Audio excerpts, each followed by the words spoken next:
കോൺഗ്രസ് പ്രതിനിധിയായ മൂന്നാർ പഞ്ചായത്ത് പ്രസിഡന്റിനെതിരെ കോൺഗ്രസ് പഞ്ചായത്ത് അംഗങ്ങൾ അവിശ്വാസ പ്രമേയത്തിന് നോട്ടീസ് നൽകി. പഞ്ചായത്ത് പ്രസിഡന്റ് ദീപ രാജ്കുമാറിനെതിരെയാണ് 10 കോൺഗ്രസ് അംഗങ്ങൾ ചേർന്ന് അവിശ്വാസത്തിന് ദേവികുളം BDOയ്ക്ക് കത്ത് നൽകിയത്.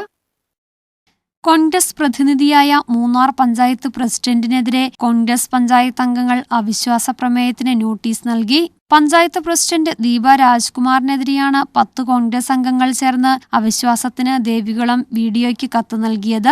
കോൺഗ്രസ് പ്രതിനിധിയായ ദീപ രാജ്കുമാറിനെ പ്രസിഡന്റ് സ്ഥാനത്ത് നിന്ന് മാറ്റി മറ്റൊരാളെ പ്രസിഡന്റാക്കുന്നതിന്റെ ഭാഗമായി 1 മാസം മുമ്പ് കോൺഗ്രസ് നേതാക്കൾ ഇടപെട്ട് പഞ്ചായത്ത് സെക്രട്ടറിക്ക് രാജിക്കത്ത് നൽകിയിരുന്നു. എന്നാൽ തന്നെ ഭീഷണിപ്പെടുത്തിയ ശേഷം വ്യാജമായി തന്റെ ഒപ്പിട്ട് രാജിക്കത്ത് നൽകിയെന്നും രാജിക്കത്ത് സ്വീകരിക്കരുതെന്നും കാട്ടി തിരഞ്ഞെടുപ്പ് കമ്മീഷന് ദീപ കത്ത് നൽകിയിരുന്നു. തിരഞ്ഞെടുപ്പ് കമ്മീഷൻ നടത്തിയ തെളിവെടുപ്പിൽ പഞ്ചായത്ത് രാജ് നിയമപ്രകാരം പഞ്ചായത്ത് സെക്രട്ടറിയുടെ മുമ്പിൽ വെച്ച് രാജിക്കത്തിൽ ഒപ്പിടണമെന്ന നിബന്ധന പാലിച്ചില്ലെന്നും ദീപിയുടെ പരാതിയിൽ കഴമ്പുണ്ടെന്നും കണ്ടെത്തിയതിനെ തുടർന്ന് തിരഞ്ഞെടുപ്പ് കമ്മീഷൻ കഴിഞ്ഞ ദിവസം പഞ്ചായത്ത് പ്രസിഡന്റായി തുടരാൻ ദീപയെ അനുവദിച്ച് ഉത്തരവിട്ടിരുന്നു. ഇതോടെയാണ് പാർട്ടിയുടെ പ്രതിച്ഛായ വീണ്ടെടുക്കുവാനായി ദീപയ്ക്കെതിരെ അവിശ്വാസ പ്രമേയത്തിന് നോട്ടീസ് നൽകാൻ തീരുമാനിച്ചത്. 21 അംഗ പഞ്ചായത്തിൽ കൂറുമാറിയ 2 അംഗങ്ങളെ അയോഗ്യരാക്കിയതോടെ നിലവിൽ പഞ്ചായത്തിൽ 19 അംഗങ്ങളാണുള്ളത്. കോൺഗ്രസിന് 11, LDFന് 8 എന്നിങ്ങനെയാണ് പിന്തുണ.